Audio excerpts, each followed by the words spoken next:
Hello guys, నా పేరు Paul represent. మీరు చూద్దాం తెలుగు బై యూట్యూబ్ ఛానల్. ఈరోజు నేను ఇచ్చే రివ్యూ ఏంటంటే భారతీయుడు 2.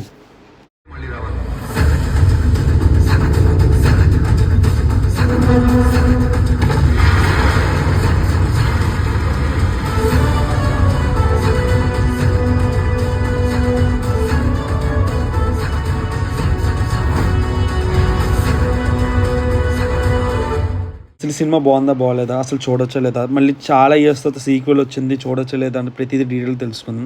ఫస్ట్ ఆఫ్ ఆల్ మన ఛానల్ ఎవరు సబ్స్క్రైబ్ అవ్వండి. ఇంకా వీడియోలోకి వెళ్ళిపోతే, ఫస్ట్ ఆఫ్ ఆల్ సినిమా చూసిన తర్వాత నాకు అనిపించింది ఏంటంటే నాకు పెద్దగా నచ్చలేదు. ఫ్రాంక్లీ పెద్దగా నచ్చలేదు.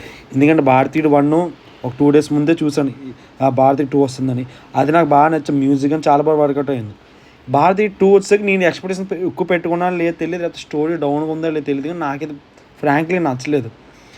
దీంట్లో పాజిటివ్స్ నెగిటివ్ విడివిగా చూస్తే, ఫస్ట్ ఆఫ్ ఆల్ దీని స్టోరీ లైన్ చూసుకుంటే, మన ఇండియన్ తాత ఉన్నాడు కదా, ఇండియన్ తాత నుంచి విదేశాలకు వెళ్తారు. మన ఇండియాలో కరప్షన్ అలా పెరుగుతూ ఉంటుంది, అవినీతి అన్నీ పెరుగుతూ ఉంటాయి. మన సిద్ధార్థ్ వాళ్ళ ఫ్రెండ్స్ అందరూ మన సొసైటీలో జరిగేది అవినీతి అంతా కొన్ని డ్రామాటిక్గా కాటన్గా చూపిస్తూ ఉంటారు.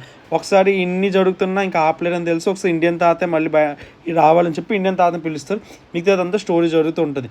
నాకు దీంట్లో ఫస్ట్ నచ్చిన పాయింట్స్ చెప్తాను, తర్వాత నచ్చిన పాయింట్స్ ఏంటంటే, సెకండ్ హాఫ్లో ఒక ఎమోషనల్ సీన్ ఉంటుంది సిద్ధార్థ్కి కమల్ హాసన్ గారి. అక్కడ మాత్రం నాకు చాలా బాగా నచ్చుతుంది. తర్వాత ఉన్న యూనిసైకిల్ అండ్ యాక్షన్ సీక్వెన్స్ ఉంటుంది, చాలా బాగా నచ్చుతుంది.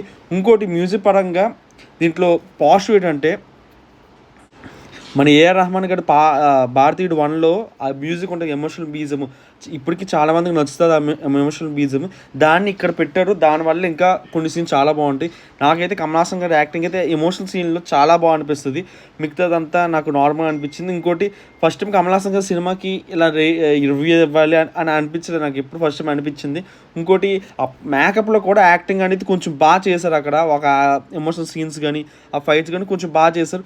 ఇంకోటి, ఇక్కడ నుండి నాకు నచ్చిన సీన్స్ ఏంటంటే, స్టోరీ నీట్గా ఉన్నా కాకపోతే దాన్ని తీసుకెళ్ళే విధానం నాకు కొంచెం అనిపించలేదు. ఎందుకంటే ఫస్ట్ 20 minutesకి చాలా బాగా సెటప్ చేస్తారు, ఇంట్రెస్టింగ్గా అనిపిస్తుంటుంది.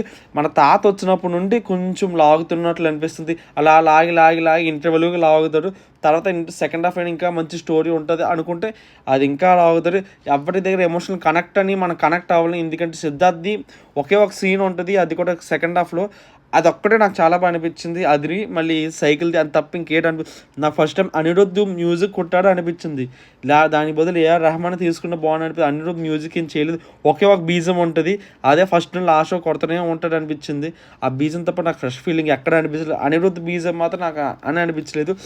మన అందరికి ఇష్టమైన సౌరా పాట మాత్రం అది తీసి పార్ట్ 3లో పెట్టారు.